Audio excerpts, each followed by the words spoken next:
Tyre தான் நினைக்கிறேன். டீசல்லாம் அதிகமாக இருக்குல்ல. டயர் வச்சது இந்த சவுண்டு.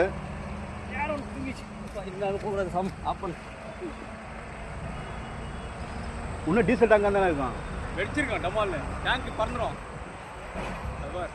டீசல் டேங்க் தான் போகுதுப்பா.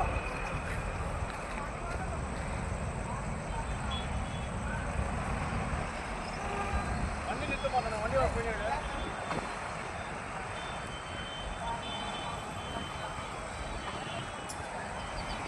ஒரே மேகமூட்டமாக இருக்கப்பா. அடுத்தது டீசல் டேங்க் வெடிக்க தான் ரெடியாக இருக்குது. மக்களே உஷாராக இருங்க.